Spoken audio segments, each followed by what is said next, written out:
El misterio, sobre todo misterio,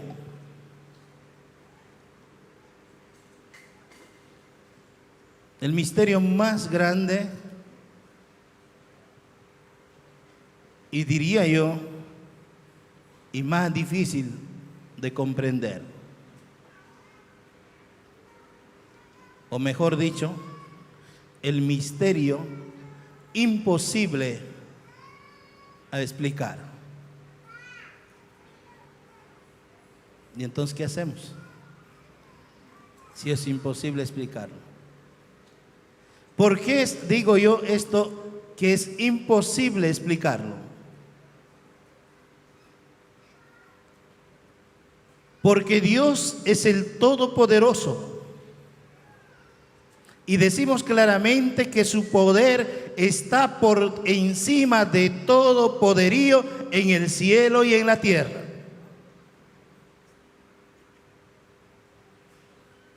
¿Qué es el hombre frente a ese poder? Y entonces, ¿cómo puede el hombre ser capaz de poder explicar este misterio por excelencia? Este misterio de Dios. ¿Cómo explicar a Dios mismo? Por eso digo, hermanos, es imposible decir o explicar esto es la Santísima Trinidad. Los hombres simplemente manifestamos pequeñas reflexiones que nos llegan a nosotros mismos, que nos traen cierta comprensión de esta divinidad total. Y entonces, ¿dónde se queda?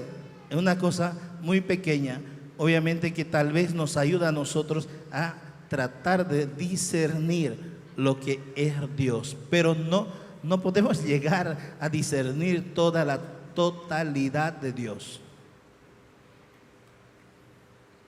Porque por eso dicen nuestros hermanos mayores en la fe, como Santo Tomás de Aquino, cuando lleguemos a la presencia, ustedes me han escuchado mencionar ya esto, cuando lleguemos a la presencia de Dios, vamos a entrar en un estado en que nada será posible, es decir, no podremos describir nada, sino cuando lleguemos a la presencia de Dios, entraremos en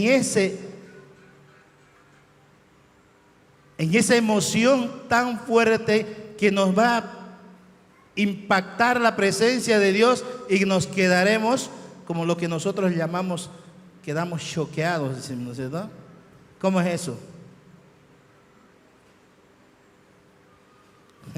Ya los que me han escuchado ya saben más o menos, ¿no? Pero para todos en general, ¿qué significa eso? Quedar choqueados. ¿Ah? Impresionados, impactados, ¿no es cierto? Como que atónitos, dice la palabra, usa atónitos, ¿no es cierto?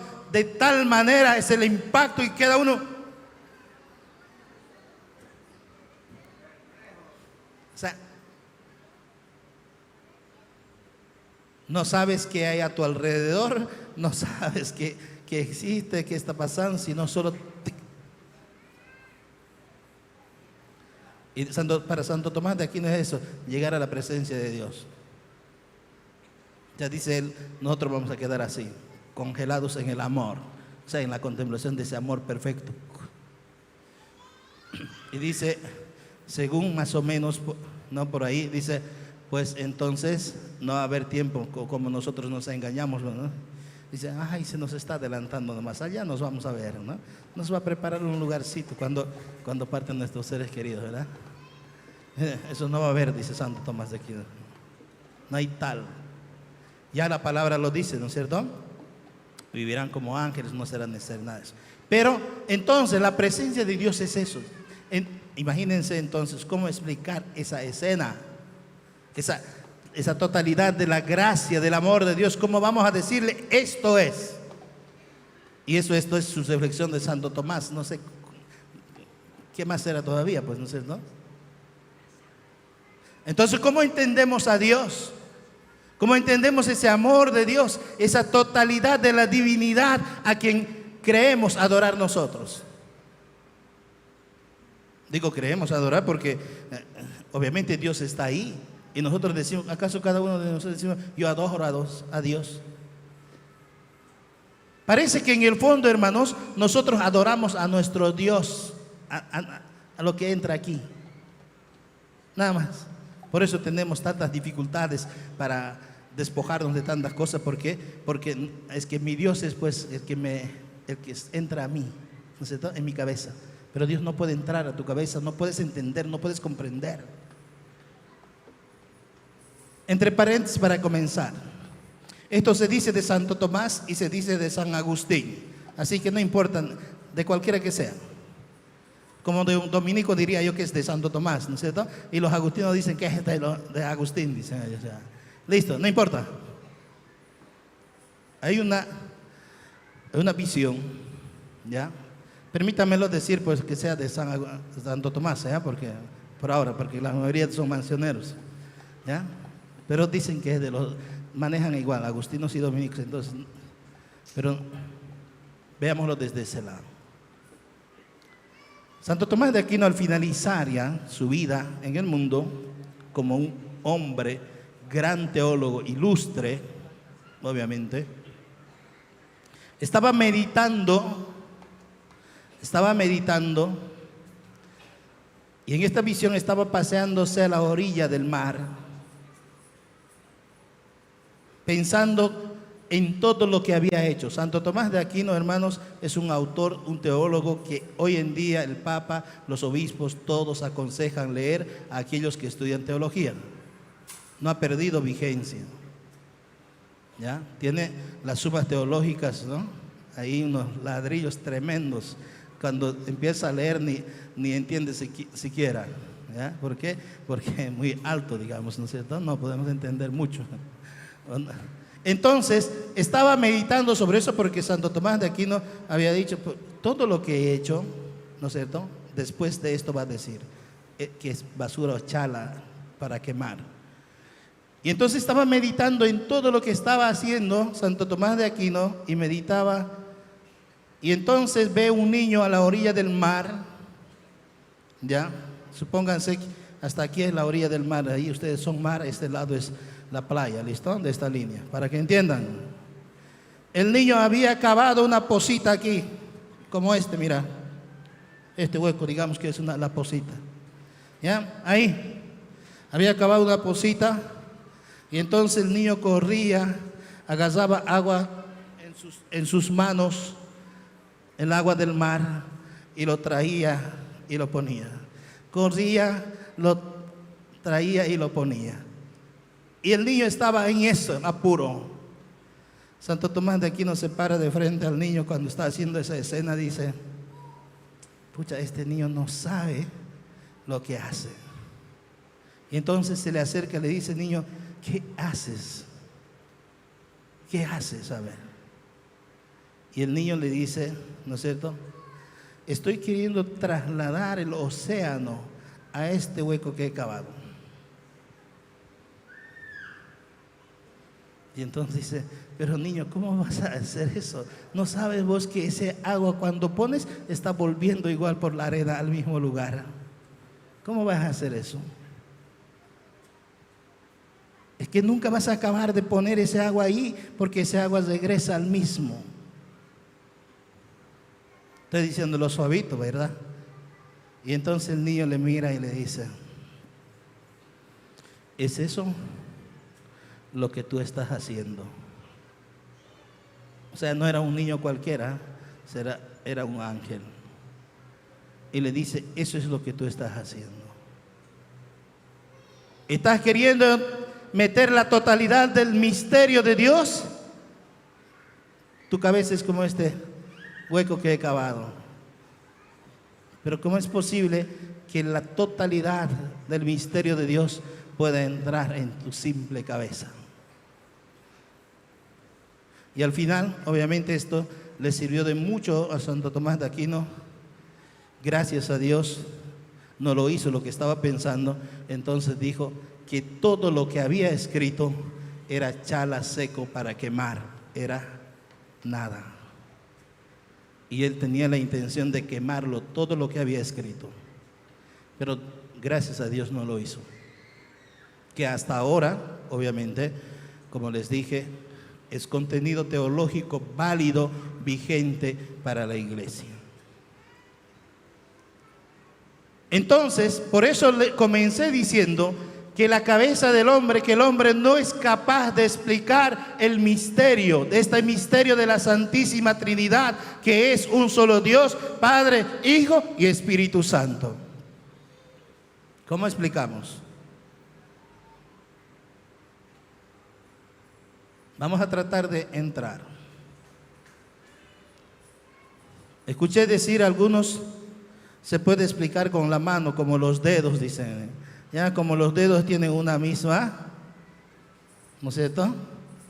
Que es el brazo, y entonces los dedos tienen funciones.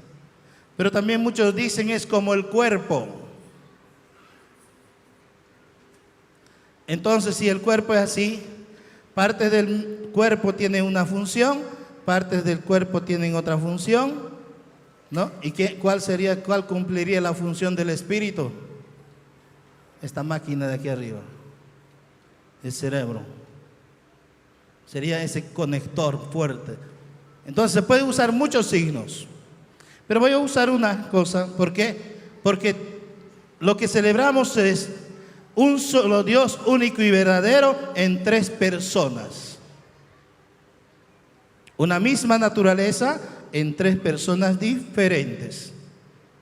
¿Cuál es la naturaleza? La naturaleza divina y las tres personas, Padre, Hijo y Espíritu Santo.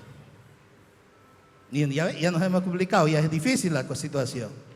Pero si entonces con el cuerpo explicamos que el Espíritu sea el conector, entonces sea el Espíritu Santo, digamos así, la figura del Espíritu Santo sería aquel que construye todo enlace, todo contacto en el cuerpo, y los cuerpos serían, digamos, cumplirían la función del Padre y del Hijo en una imagen. Pero hermanos, igual complicado. ¿Cómo sería? Voy a poner como una familia. Me parece que es un poco más accesible. En la familia, el apellido paterno es el eje central. ¿Sí o no? ¿No es cierto? Entonces, eso sería la naturaleza divina, el apellido central.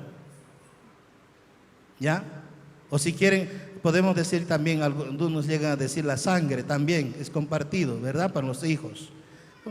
Pero pongamos nomás el apellido para no complicarnos.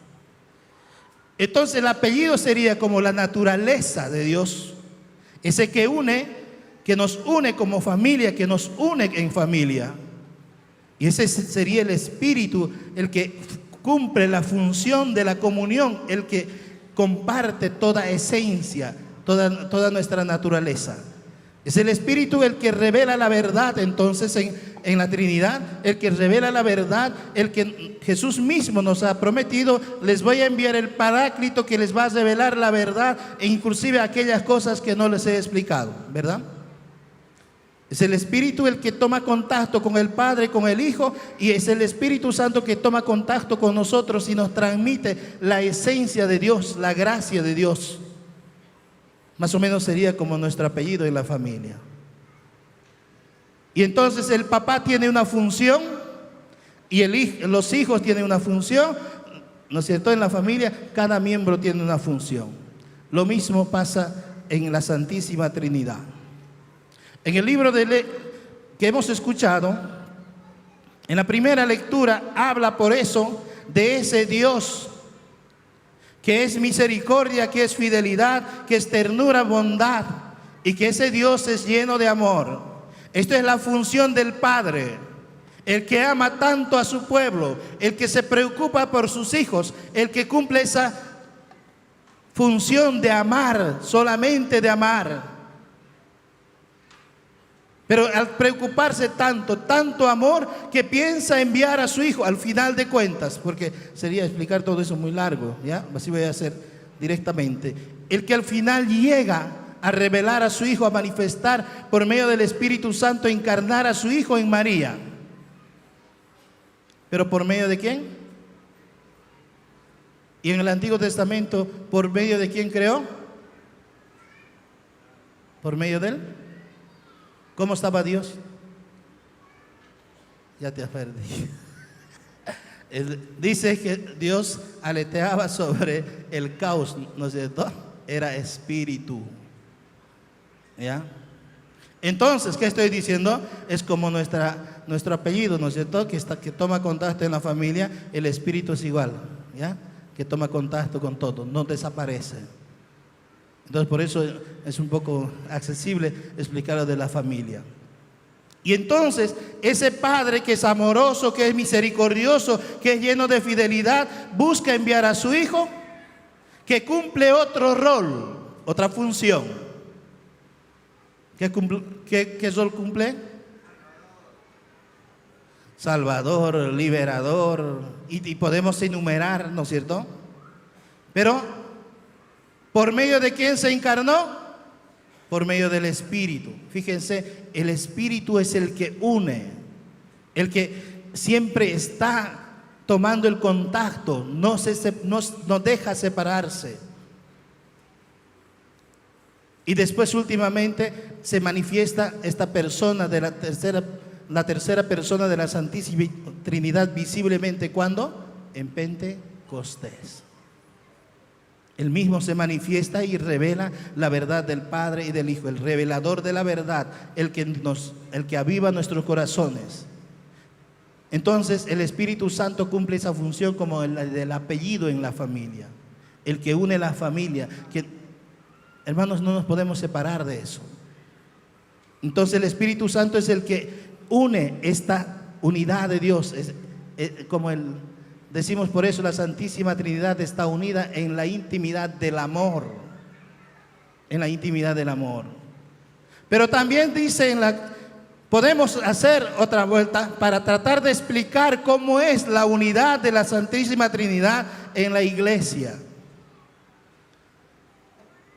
¿Cuál es la esencia? ¿Cuál es la naturaleza? ¿A quién sigue la iglesia? ¿Qué nos une a la iglesia?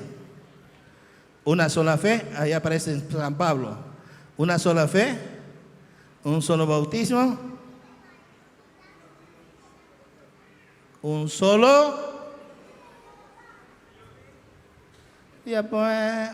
bautismo, una sola fe, un solo Dios.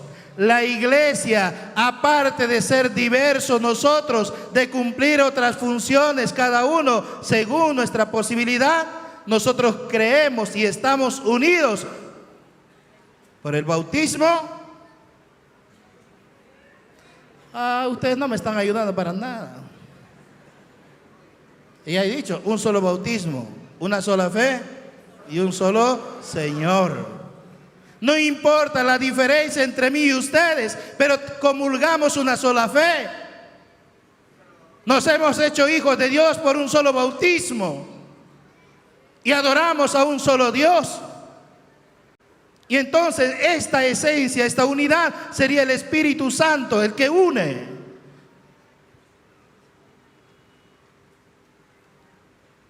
¿Y qué pasa? La iglesia, como los papás, nuestros hermanos obispos, los sucesores de los apóstoles, serían, digamos, como el Padre, ¿no? Que administran, que guían, que se preocupan por el orden, digamos, pero ayudados por la gracia del Espíritu Santo. Y nosotros los hijos, ahí también unidos por el amor a ellos. Es como la iglesia unida entonces, que profesa una sola fe, que ha sido hecho hijo de Dios por un solo bautismo y adora a un solo Dios. Pero ustedes y yo somos distintos, ¿verdad? Entonces podríamos decir también que la Santísima Trinidad es más o menos así. Pero esperemos que no complicarnos, pues. No va a decir, la Santísima Trinidad es la iglesia. Cuidado que me digan ya también esto. No estoy diciendo eso.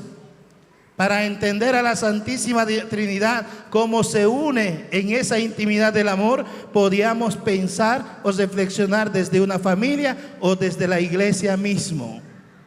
¿No es cierto? Esa unidad que mantiene. ¿Por qué? Porque el Padre, el Hijo y el Espíritu Santo son un solo Dios, único y verdadero, en tres personas distintas. Padre, Hijo y Espíritu Santo, a quien hoy celebramos como solemnidad en la iglesia. Pero estas explicaciones o estas comparaciones que estamos haciendo es para que nosotros más o menos captemos lo que es este Dios único y verdadero. Pero hemos dicho desde un inicio, no es posible que la cabeza del hombre explique en su totalidad cómo es esta unidad del amor de Dios. Y es imposible. Hermanas y hermanos, a este Dios amamos, a este Dios que es mucho más grande que nosotros, no es limitado como nosotros. A Él amamos, a Él adoramos, a Él glorificamos. Fíjense, Dios no es como nosotros, a veces decimos, nosotros comparamos muy fácilmente con cosas y después si te preguntas un poquito más, dices, ¿y qué es esto? Nosotros nos perdemos, ¿por qué? Porque somos limitados. Porque nuestra capacidad es muy limitado. Por eso nuestros hermanos mayores en la fe piensan, imposible es explicar. Claro, si nosotros mismos decimos que su poder, su gloria está por encima de toda potestad en el cielo y en la tierra, ¿cómo es posible que nosotros con esta cabeza frágil, sensible, que se olvida tantas cosas, cómo vamos a poderle explicar semejante misterio? ¿Sí o no? Es imposible. Por eso muchas veces hay hermanos que se pierden y empiezan a teorizar, ¿no es cierto? Y empiezan a negar esta existencia porque no se puede comprender o porque no comprenden ellos. Hermanos, tenemos que pedir a la gracia de Dios, al Espíritu Santo, que nos ilumine, que nos dé la sabiduría de discernir las obras de Dios en nuestra vida y así podamos nosotros acercarnos a conocer poco a poco este Dios que nos ama, aunque no lo conozcamos totalmente en toda su plenitud, en toda su gracia, porque esto es imposible. Pero las cosas que ocurren en medio de nosotros por obra de Dios nos deben llevar a comprender lo que es el amor de Dios. ¿Qué estoy queriendo decir, hermanos? Tengamos en cuenta esto. Tengamos en cuenta esto. Fijémonos siempre en las obras que Dios hace. No se fijen solamente en su sufrimiento o en sus debilidades o en sus flaquezas. Traten de ver siempre lo que el Señor está haciendo por cada uno de nosotros. Porque en la medida que nosotros nos fijemos en nuestras limitaciones, en nuestras debilidades, en nuestros fracasos, entonces vamos a fracasar. Pero en la medida que nosotros vamos a fijarnos en la obra del Señor, en esta obra del Dios Todopoderoso, a quien no somos capaces de entenderlo, pero por lo menos somos capaces de reconocer en esas pequeñas manifestaciones de su amor, eso nos va a hacer crecer como hijos de Dios. Y entonces poco a poco vamos a entender su amor, poco a poco vamos a acercarnos a Él, aunque no lo sepamos explicar totalmente, su grandeza y su poder. Es imposible, hermanos, explicar toda su grandeza, todo su misterio, este misterio de Dios. Pero ustedes saben cuánto hace Dios. Poco a poco empieza a valorar entonces eso. ¿Por qué? Porque cada vez que tú reconozcas su obra, la obra de sus manos, hermanos, usted mismo queda beneficiado. ¿Por qué? Porque empiezas a crecer en ese amor de Dios. Porque empiezas a encontrar más unidad por medio de su gracia hacia Él. Y esto es lo que buscamos. No siempre buscamos explicar, no siempre buscamos conceptualizar, sino descubrir lo que nos conduce a Él, lo que nos une más a Él. No nos perdamos en querer explicar, ay, pero ¿y por qué esto y por qué? ¿No es cierto? ¿Cuántas veces encontramos personas que quieren explicar el misterio por qué Dios quiere el sufrimiento de los hombres? Y nuestra cabeza reducida ignora muchas cosas. ¿Han visto ustedes eso, no ven? Ya que ustedes manejan los medios de comunicación, ¿no? ¿Han visto ese video? Me gusta mucho ese video que han hecho. Seguro que los padres todos hemos visto también. ¿No es cierto? Un hombre entra al peluquero, a ver, veamos eso un poco. ¿Qué dice? Entra al peluquero, ¿no es cierto? Son amigos, charlan. Cuando el peluquero empieza a cortar su cabello al hombre, charlan, se hacen amigos, ¿no? Y un día empiezan a hablar de Dios. Y el peluquero dice, amigo, yo no creo que Dios exista. Y había uno de la calle ahí con su barba así, con su ahí afuera, ¿no? Y el tipo dice, el peluquero, no creo que Dios exista, amigo. Y el amigo, el cliente le dice, ¿por qué dices eso? Mira, amigo, tanta guerra, tanto sufrimiento, tantas cosas que pasan en el mundo. ¿Cómo, si Dios existiera, por qué quiere este sufrimiento de los hombres o por qué permite que los hombres sufran? Así que yo no creo que Dios exista. Y el cliente se calla, dice, a ver, ¿cómo le contesto a este, no? Bueno, le corta y se sale, ¿no? Se despide y ahí ve el que estaba con su barba y con su pelo todo, ¿no? Y cuando lo ve dice, ajá, aquí tengo la cosa. Y vuelve y le dice, amigo, dice, y yo no creo que los barberos y los peluqueros existan.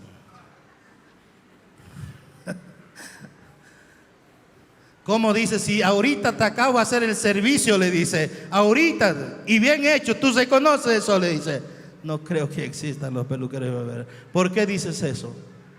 No creo, ¿por qué? ¿Y por qué aparecen estos mechudos aquí? Dice, no, la cosa no es así, le dice el peluquero. Es que el problema es que ellos no vienen hacia mí. Y entonces existen. Le dice el cliente, sucede eso cuando tú me dices que Dios no existe. El problema es que aquellos que hacen guerras, aquellos que sufren, aquellos que hacen sufrir a los otros, esos no van a Dios como Él no viene a ti. Y por eso existen esas cosas.